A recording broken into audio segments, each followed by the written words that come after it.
Next up, at UFC 282, we have Edmen Shahbazyan taking on Dalcha Lungiambula. Edmen Shahbazyan, 11-3 overall, 2-3 in his last 5, riding a 3-fight losing streak. Dalcha Lungiambula, 11-5 overall, 1-4 in his last 5, also riding a 3-fight losing streak. These are both very good strikers. Both of these guys are good strikers and actually both pretty well-rounded. Edmen Shahbazyan has really, really impressive kicks. He can be open to getting taken down because he plants before he throws everything, but he could also get his own takedowns, right? He had about 3 takedowns per fight he's averaging, but for the most part, he is a striker with really good kicks, which is an odd thing to say, but because it's not just like great leg kicks, it's just kicks. He just kicks a shit ton all over the place.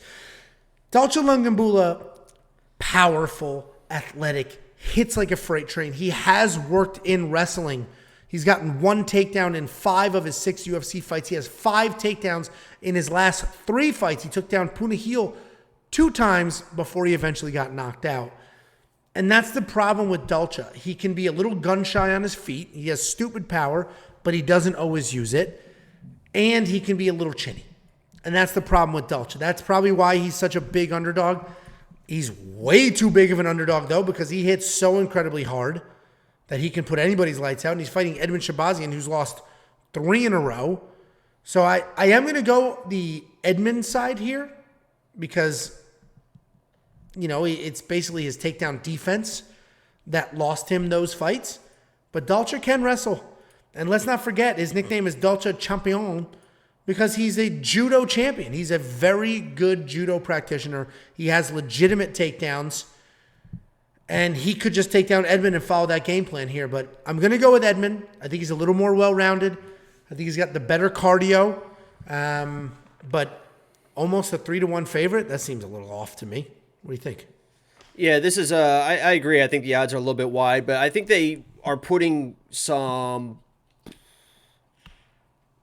I don't know what the word I'm looking for is, but I mean, they're putting some stock in the fact that Edmen is the younger guy, improving fast, and I think he is the better striker. The thing that's failed Edmen time and time again is his gas tank. And I think the biggest part about this fight is Edmen has talked about it this week, his move to extreme couture. He said his last camp, his last whatever, was a toxic environment. I don't think he got the reps, the training he really needed. Because you see in his fights, you see the flashes of basically brilliance at times. He's a very, very good striker. And even in his last fight, he mixed in some wrestling. And DC's like, holy shit, this kid's wrestling now. He's going to be a pro. He's only 25 years old, which is hard to believe. He's already at this level at 25 years old.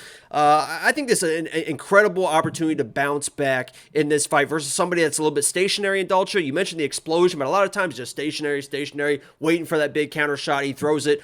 Counter opportunities will be there. This is probably going to be a gas tank fight, and I will trust Edmen's gas tank more with the switch of camps, and his fight style doesn't necessarily need explosion, right? He doesn't need to be that powerful guy. Well, Dalcha has gas tank issues, but he's always going to be that guy that needs the explosion to have success in his fights. Explosion wrestling, explosion judo, explosion shot. So I'm going to trust Edmen a little bit more than probably most people in this fight. I like him in this matchup. I think it's tailor-made for him, and I hope he absolutely shines because I think he can be a guy that's very, very successful in the UFC. Young dude and got all the tools. Yeah, I mean, I agree with you, and it is crazy that he's 25. The poor guy is on a 3-fight skid, and I think the UFC is just like, here, we'll give you an older but still dangerous guy, see what you can do. So we're both on the Edmen side. We both think that these odds are a little wide. I do not think he's a parlay piece. Again, a lot of you are a little lazy with your parlays. Some of you shoot way Greedy, too far. Probably. Well, when I say lazy, the greedy ones are the ones that do $2 parlays with trying to chase $1,000 payout. The lazy ones that will just pull up best fight odds or bet online, take the 3 or 4 biggest favorites and put them together and like, nice, this will hit. Oh, fuck yeah. Edmen should win this fight, but he also could have parlay buster written all over him because he can be taken down. And Dalcha Lungiambula is a judo black belt who here's the takedown. They average almost the exact same amount of takedowns per fight. And Dalcha's not going to the scorecards very often. So he's averaging those takedowns early in the fight. Last time he was wrestling, his corner was yelling at him, don't wrestle. Not even the Cody Brundage one.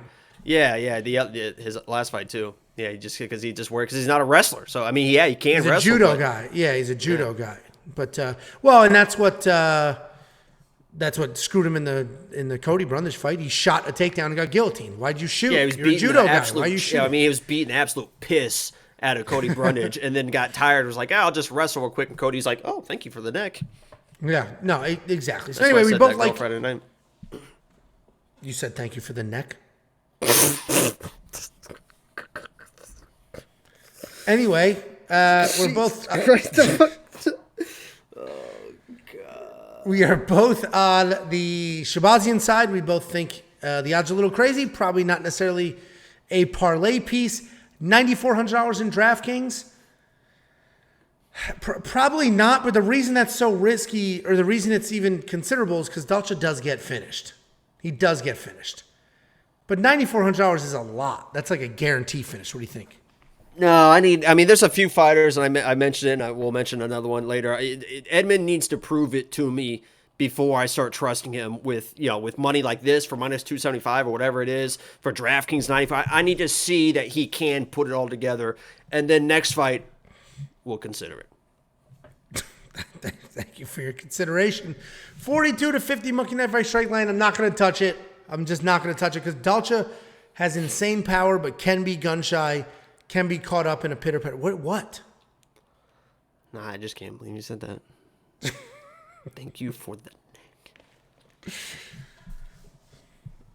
neck. Yeah. So that's that. I guess my boomer tendencies is what's happening. Rewind the teleprompter there. Yeah. No, it doesn't. It's just a spreadsheet. It doesn't actually scroll. I got to do it. You can do that in Melon, There's a teleprompter feature. But I'm not I know that I can't. You're like, oh, I didn't know that. No, I did know that, but I was like, I'm not reading a teleprompter because it's like we can literally see it scroll in the glare of your eyes, Angelo. You're not fooling anyone. It's a spreadsheet. The glare of my eyes. Get the fuck out of here. Absolutely. I get lost in them sometimes. What I'm reading. So they are my notes that I write. These are available to all premium members.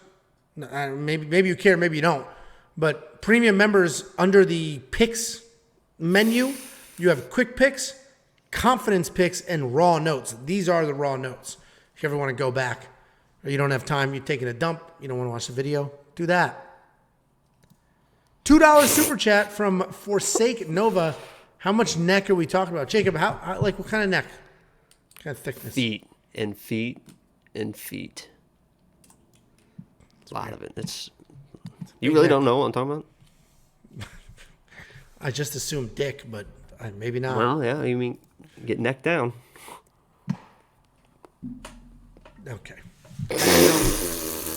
It's a little ridiculous at this point. It's a little ridiculous because you're not 23 years old. You're not. What? What are you talking about? You think you're this hip young guy, and the reality is, you're not.